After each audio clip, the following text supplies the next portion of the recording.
Welcome back to clean news Rajasthan. चलिए देखते हैं राजस्थान की 15 फटाफट बड़ी खबरों को। टिकटों को लेकर गहलोत की दो टूक, केवल 2 शर्तों पर मिलेगा टिकट।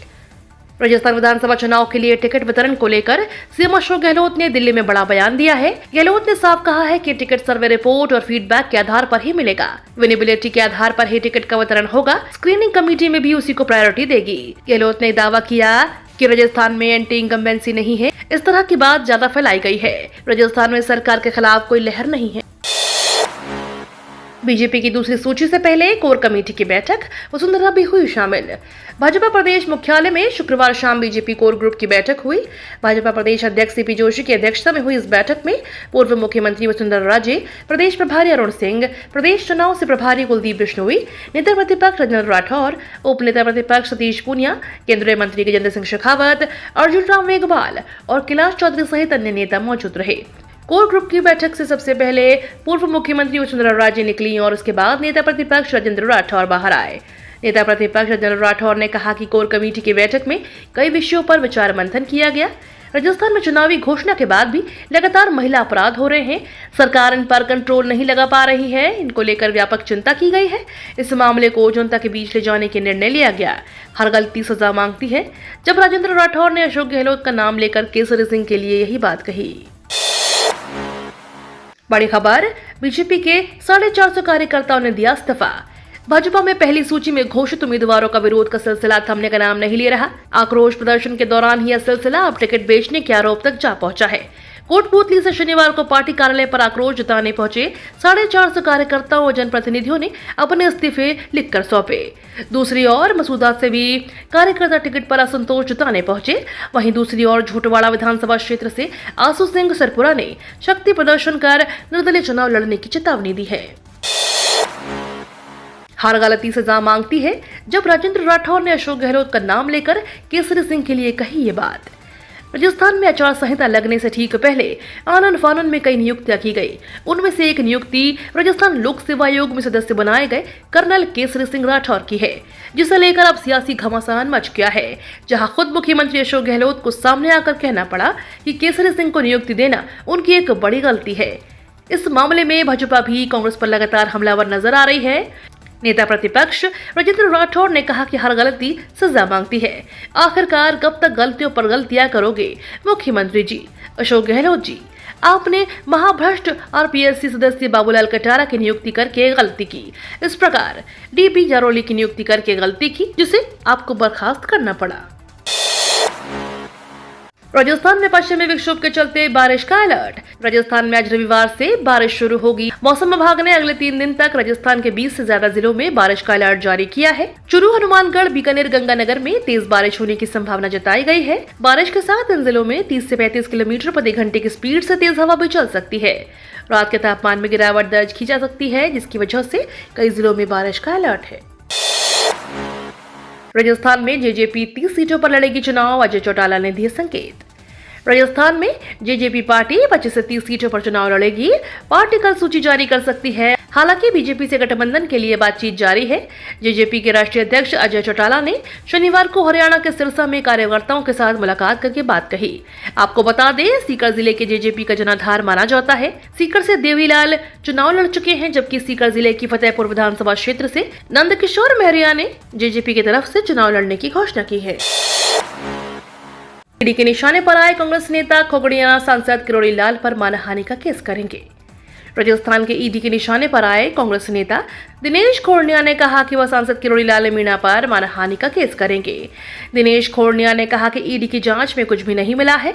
चुनाव के समय कांग्रेस को बदनाम करने की साजिश रची गई है। डूंगरपुर में प्रेस वार्ता में दिनेश खोड़निया ने कहा कि वह किसी भी जांच के लिए तैयार है। बीजेपी पर आरोप लगाया कि वह चुनाव आचार संहिता का गलत इस्तेमाल कर कांग्रेस पदाधिकारी और कार्यकर्ताओं पर दबाव की राजनीति करने का प्रयास कर रहे हैं, लेकिन वह इसमें सफल नहीं हो पाएगी। उन्होंने भाजपा सांसद किरोड़ी लाल मीणा को चैलेंज दिया और कहा कि वह अकेले सवाई माधोपुर आएंगे, उनके सामने चुनाव लड़के दिखाएंगे। आभानेरी उत्सव 16 अक्टूबर से लोक कलाकार देंगे प्रस्तुति। राजस्थान पर्यटन विभाग और जिला प्रशासन दौसा की ओर से आभानेरी उत्सव का आयोजन नवरात्र के पावन अवसर पर आभानेरी चांद बावड़ी में 16 और 17 अक्टूबर को किया जाएगा। उप निदेशक भूपेंद्र सिंह शेखावत ने बताया कि आभानेरी उत्सव के दौरान कार्यक्रम में राजस्थानी लोक कलाकारों द्वारा विभिन्न प्रस्तुतियां दी जाएंगी। बीजेपी के रास्ते पर चली कांग्रेस, विधानसभा चुनाव में 1/4 विधायकों को काटेगी टिकट। राजस्थान, मध्य प्रदेश, छत्तीसगढ़, तेलंगाना, मिजोरम में विधानसभा चुनाव का ऐलान हो चुका है। मिजोरम और तेलंगाना को छोड़ दें तो बाकी तीनों राज्यों में कांग्रेस और भाजपा के बीच सीधी लड़ाई है। मध्य प्रदेश को छोड़ दें तो छत्तीसगढ़ और राजस्थान में कांग्रेस की सरकार है, तो वहीं मध्य प्रदेश में भाजपा की सरकार है। आपको बता दें, चुनाव को लेकर जितने भी ओपिनियन पोल सामने आए हैं उनमें छत्तीसगढ़ में जहां कांग्रेस की वापसी तय मानी जा रही है, तो वहीं राजस्थान में पार्टी के हाथ से सत्ता छूटती दिखाई दे रही है। तो वहीं मध्य प्रदेश में भी दोनों दलों के बीच कांटे की लड़ाई है। ऐसे में कांग्रेस किसी भी तरह से भाजपा को इन चुनावों में किसी भी तरह की बढ़त नहीं देना चाहती है। इसके लिए उसने भाजपा के रास्ते पर चलते हुए अपने इन राज्यों के 1/4 विधायकों को काटने की योजना बनाई है। 23 अगस्त को मनाया जाएगा राष्ट्रीय अंतरिक्ष दिवस, केंद्र सरकार ने किया ऐलान। भारत सरकार ने 23 अगस्त को राष्ट्रीय अंतरिक्ष दिवस के रूप में मनाने की घोषणा की है। इस संबंध में सरकार ने नोटिफिकेशन जारी किया है। उन्होंने कहा कि 23 अगस्त 2023 को विक्रम लैंडर की लैंडिंग और प्रज्ञान रोवर की तैनाती के साथ मिशन की सफलता की याद में देश भर में हर साल 23 अगस्त को राष्ट्रीय अंतरिक्ष दिवस मनाया जाएगा।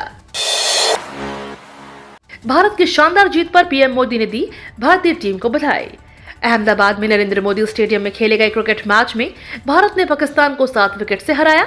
भारत की शानदार जीत पर पीएम मोदी ने भारतीय टीम को बधाई दी है। इस मौके पर पीएम मोदी ने कहा कि टीम को बधाई और आगे के मैचों के लिए शुभकामनाएं। यूपी के सीएम योगी आदित्यनाथ ने कहा कि बधाई टीम इंडिया, पूरी भारतीय क्रिकेट टीम का अभिनंदन, भारत माता की जय। वसुंधरा राजे की चुप्पी से बढ़ी बीजेपी की टेंशन। वसुंधरा राजे टिकट बंटवारे को लेकर सार्वजनिक तौर पर कुछ नहीं बोल रही हैं। सूत्र बताते हैं कि उन्होंने अपने करीबी नेताओं को शांत रहने और भाजपा के प्रति निष्ठा बनाए रखने के लिए कहा है। राजे की इस रणनीति को भी उनका राजनीतिक दांव माना जा रहा है। भारत सरकार में अधिकारी बनने की ख्वाहिश है तो बिना देर किए करें आवेदन। संघ लोक सेवा आयोग ने नौकरी की तलाश कर रहे युवाओं के लिए एक अच्छा मौका है। यूपीएससी ने असिस्टेंट प्रोफेसर और अन्य पदों के लिए उम्मीदवारों से आवेदन मांगे हैं। योग्य एवं इच्छुक उम्मीदवार यूपीएससी की आधिकारिक वेबसाइट upsc.gov.in पर जाकर ऑनलाइन आवेदन कर सकते हैं। यह भर्ती अभियान के जरिए संगठन में 25 पदों को भरा जाएगा। इसके लिए आवेदन प्रक्रिया कल यानी 14 अक्टूबर से शुरू हो चुकी है और आवेदन करने की अंतिम तिथि 3 नवंबर 2023 है। जयपुर एयरपोर्ट पर बढ़ेगी हवाई सेवा, 29 अक्टूबर से होगी सीधी फ्लाइट।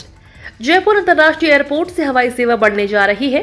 29 अक्टूबर से लागू होने जा रहे फ्लाइट्स के विंटर शेड्यूल में जयपुर एयरपोर्ट से कई शहरों के लिए एयर कनेक्टिविटी बढ़ाने की संभावना है।